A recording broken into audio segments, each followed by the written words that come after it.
Hi there. Plants. Outside. Competition. Negotiation. What do these words mean to you? Let's explore that together. All right, welcome to the first ever season of The Greenhouse. I am so excited to have you playing, and I will first open by warning you that the cast that we have picked out is absolutely incredible. Everyone is very competitive, very cool, and it's going to be a very tight competition, so come ready to play and just know it's going to be stiff. The Greenhouse is a social strategy game where you will be making alliances and enemies with other players in a political situation.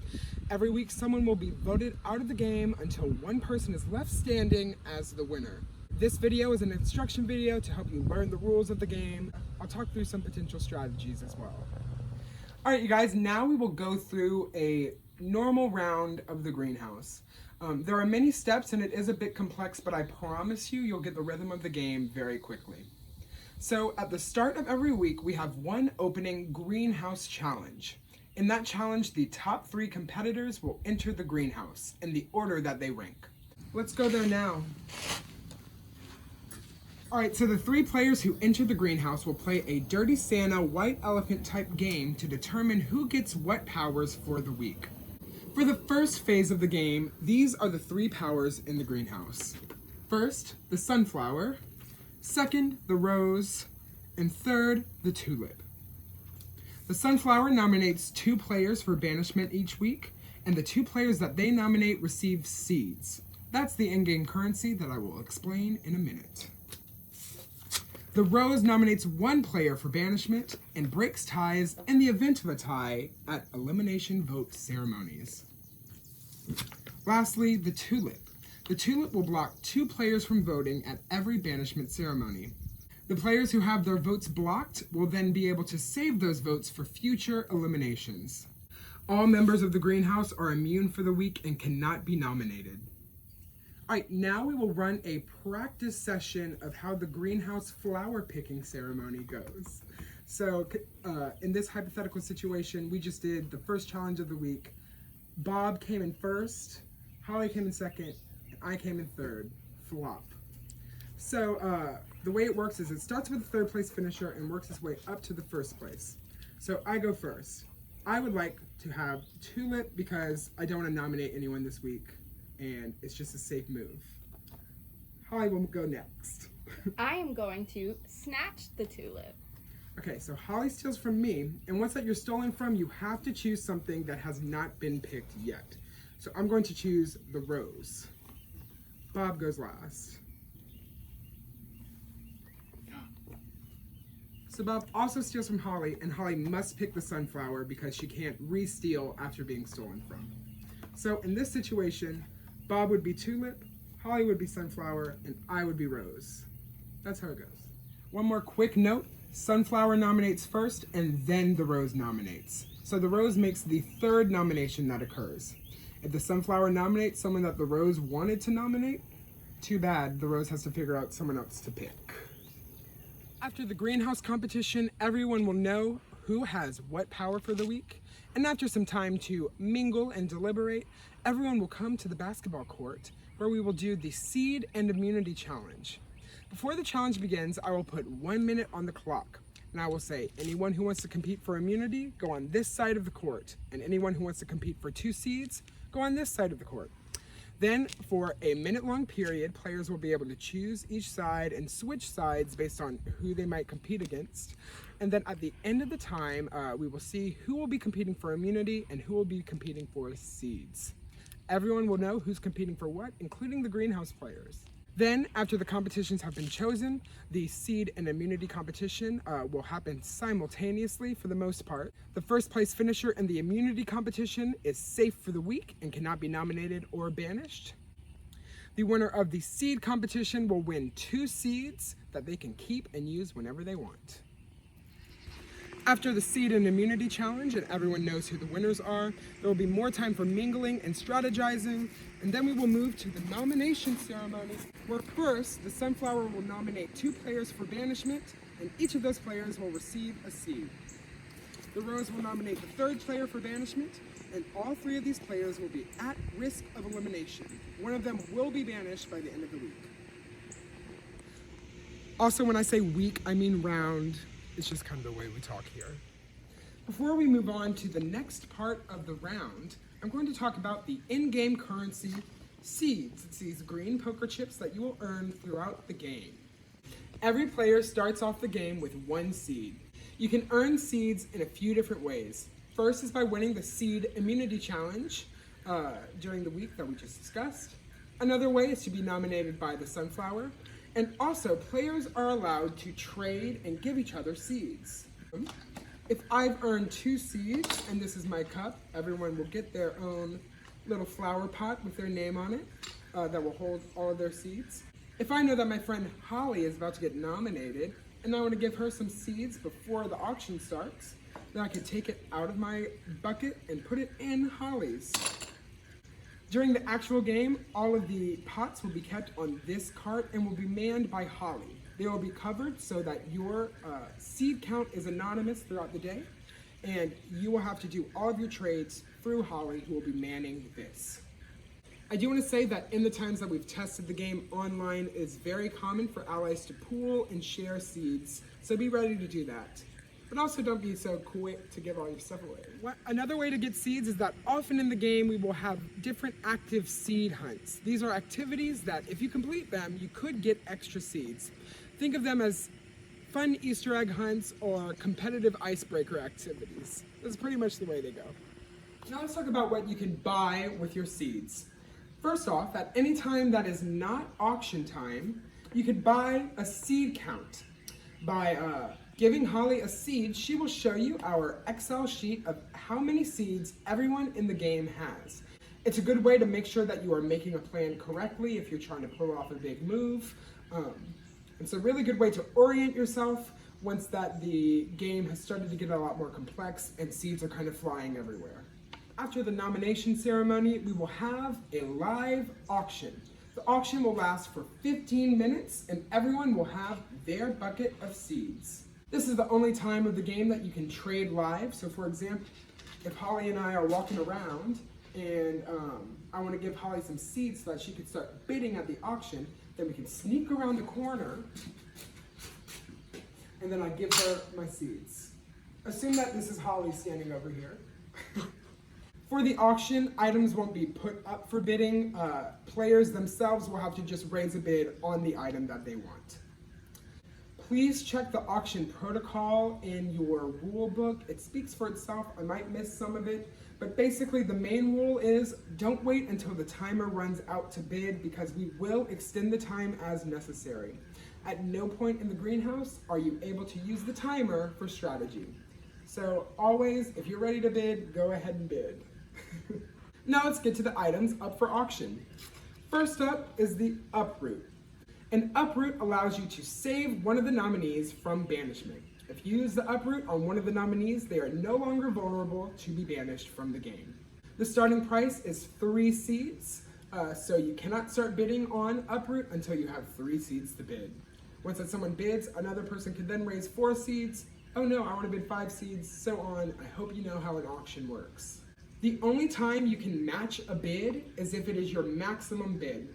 So let's say, for example, this bucket, this person has 5 seeds.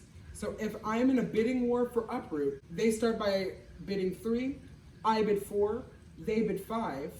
I only have 5 seeds, so I can't outbid them. However, because I only have 5 seeds and it's my maximum bid, I can therefore bid 5 seeds and match them. If the timer ends while the bid is matched, we will random.org the winner of the bid. I will say that in all of the games that I've run of the greenhouse, I don't believe any bid has ever ended in a match. Only the person who wins the bid pays the seeds. During the first phase of the game, whenever uproot is used, the nominee is not replaced. So since there are 3 nominees, if uproot is used, the 2 remaining nominees are the final nominees. This changes in the second half of the game. I'll explain that when we get there. Next up is drought. If you want to simplify the game and take out all of the banked votes, this is the object for you. At a starting price of 5 seeds, the player who wins this can decide whether or not to end banked votes for the game.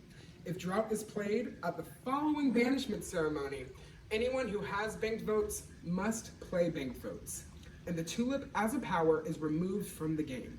It's a great way to simplify the game. If you find that the other alliance has all of the banked votes, it's a good way to really weaken your enemies.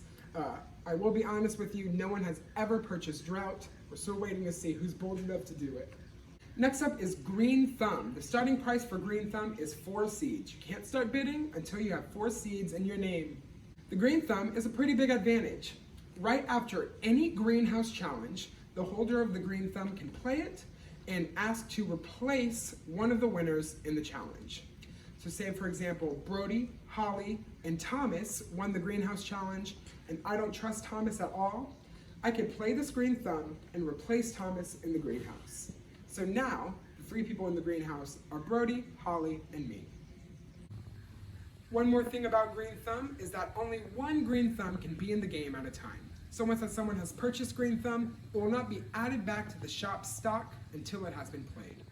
The last power is a Venus flytrap. This is the most powerful power in the game. At a starting price of 10 seeds, you can only start bidding on this if you have 10 seeds in your name.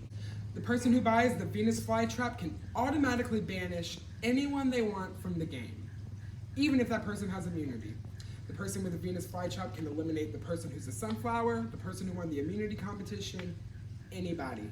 Everyone's fair game, ultimate power, drama. With the Venus flytrap, one thing to keep in mind, it will only be purchased once per season.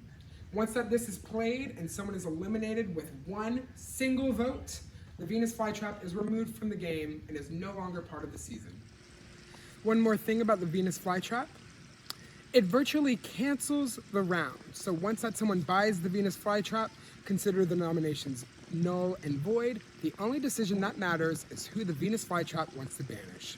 Once that they banish someone, the round resets and we start a new week of the greenhouse. One thing to note is that Uproot, Green Thumb, and Venus flytrap are all passable. So if for whatever reason I bought one of these items but I don't want to be the one to use it, I could hand it over to an ally after I've purchased it so that they could play it. So for example, if I have Green Thumb and I know I'm about to get voted out, I could hand it over to an ally and they could keep it once that I'm gone. So after the auction and the nominees are finalized, everyone who can vote will receive a blue voting chip. There's a giant spider web right behind you. The sunflower and the rose can't vote, and the 2 or 3 nominees can't vote either. Everyone else can, including the tulip. So everyone who is eligible to vote will receive their blue chip. All of the players will see clearly who is able to vote. Before dispersing, the tulip will block 2 players from voting. Those 2 players will have their blue chips taken away, and they will instead be given red chips that they have to wait to use. So then, it's time to vote. With your chip, you will walk up to the voting booth, which will have flower pots for each of the nominees. You will say something to the camera about why you are making a decision, and you will place your voting chip into the bucket of the person that you want to see eliminated from the game. Additionally, in later rounds, if you've accumulated red chips, you can play them as additional banked votes. So let's say it's round 3 and I've accumulated 2 chips. If I'm a nominee, I'm able to come up and vote even though as a nominee I don't receive a blue chip. Because I've already accumulated these 2 red chips, I could use them at whatever elimination ceremony I want. So as a nominee, I will walk over to the voting booth and I'll say, I know Brody's getting a lot of votes tonight, so to save myself, 2 chips to Brody. One thing to note is that if you have been blocked by the tulip, you cannot use your banked votes, like during that week that you've been blocked. Nominees can use banked votes, Sunflower and Rose can use banked votes, and normal voters can also use banked votes. The person with the most votes in their bucket will be eliminated from the greenhouse, whisked away on the golf cart, and will have an exit interview with Anna. So everything we've just discussed is the general skeleton of a normal greenhouse round. I'm now going to talk about how the second half and end game of the greenhouse works. First, the jury begins at the top 11. After the top 11, everyone eliminated will have some say in who wins the game. The person who finishes in 11th place before they go off to their exit interview in the sunset, they will select one player to be immune for the top 10 daisy chain elimination. This is a special kind of elimination that happens at the top 10 and the top 5. These are the only times that the daisy chain rules apply.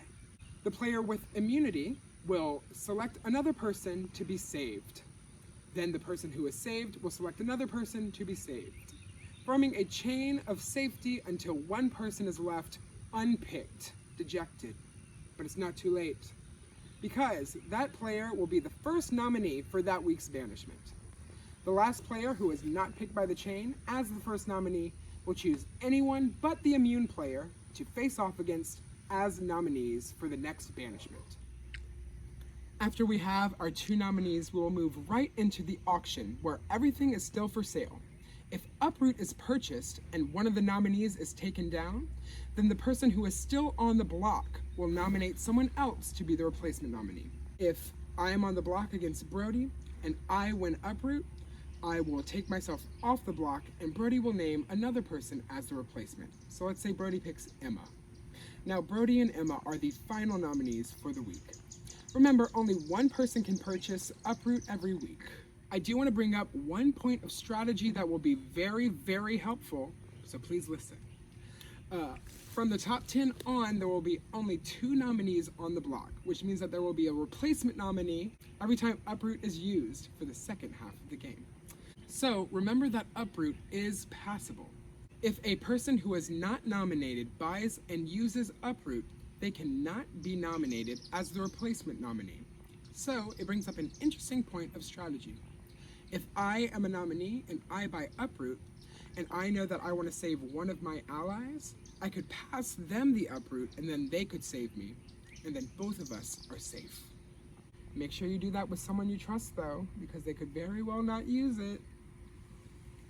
I want to do a quick recap of Daisy. At the top 11, the 11th place finisher on their way out will choose someone to be immune. They will start a chain of safety that will result in one person not being saved. That person is the first nominee. They choose another player to face off against on the block. Then we have a normal auction, a replacement nomination might happen, and then those 2 players are on the block and one of them will be banished at the next banishment ceremony. After the daisy chain, we move into the second half of the game, which is the same format that we just discussed, but it's simplified a little bit. Let's go through it. So, just like normal, we will start with the greenhouse challenge, and the top 3 players will go into the greenhouse. But the options in the greenhouse have since changed. The sunflower and the rose are still up for grabs. The sunflower only names one nominee moving forward. The third option, instead of the tulip, we have 2 seeds. The player who leaves with 2 seeds is not immune and can still be nominated. The sunflower and the rose are immune, however. In the second half of the game, there is no seed and immunity challenge. There's only the greenhouse challenge and the auction.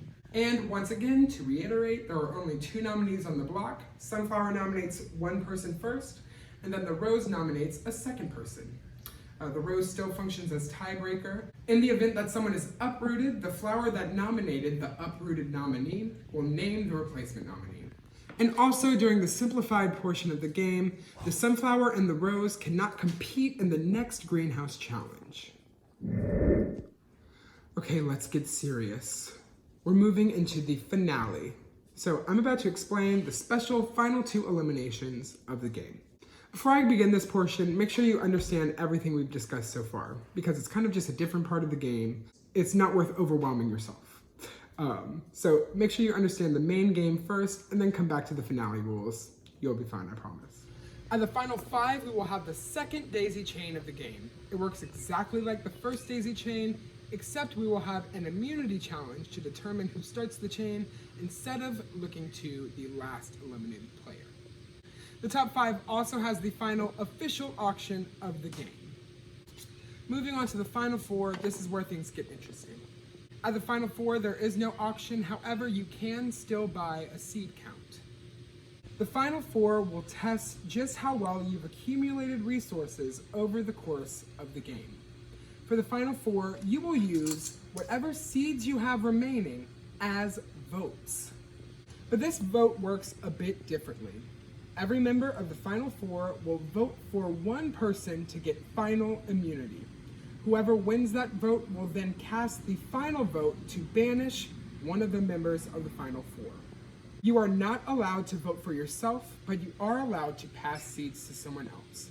You can only make it past this phase of the game if you successfully put your trust in someone else, or if you successfully bring someone to take the bullet.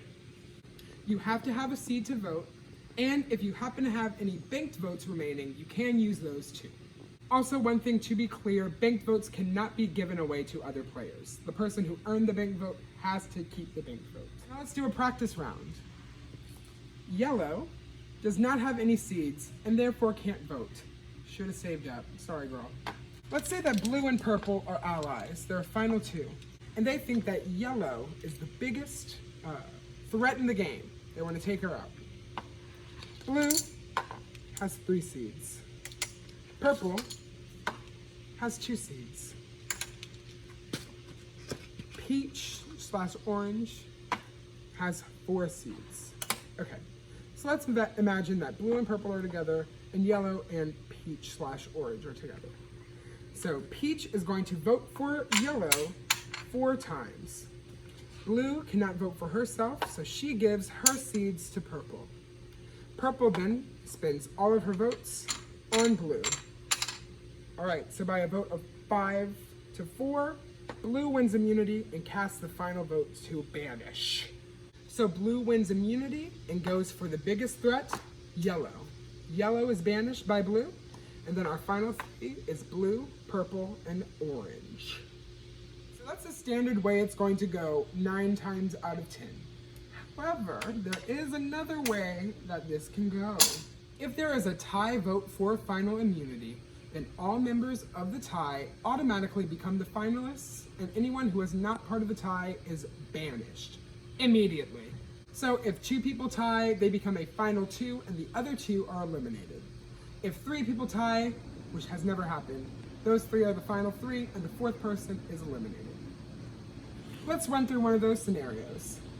So, using the same build-up that we've used last time, orange and yellow are a team, they're iconic, and blue and purple are also allies. This time, purple has no seeds, flop, and orange has no seeds, flop. Blue has 2 seeds, and yellow, iconic, has 6 seeds. So in this scenario, blue votes for purple 2 times and is begging yellow for more votes, but yellow has something else in mind. Yellow doesn't want blue or purple to make the final 2. So yellow gives her good Judy orange 3 seeds, and these 2 agree to vote for each other. So here, peach votes for yellow 3 times, and yellow votes for peach 3 times. In this scenario, by a vote of 3 to 3 to 2, yellow and orange have tied and become the final 2, and blue and purple are both eliminated. So that's the final 4. One final game of trust, a little bit of chicken, and just building up everything you've saved and making it work. Plants, negotiation, outside, competition, strategy. What do these words mean to you? Hopefully a lot, very soon. Once that we have our final 3 or final 2, the jury of eliminated players will then interrogate them, ask them about the game, and vote for one person to be the winner of the greenhouse.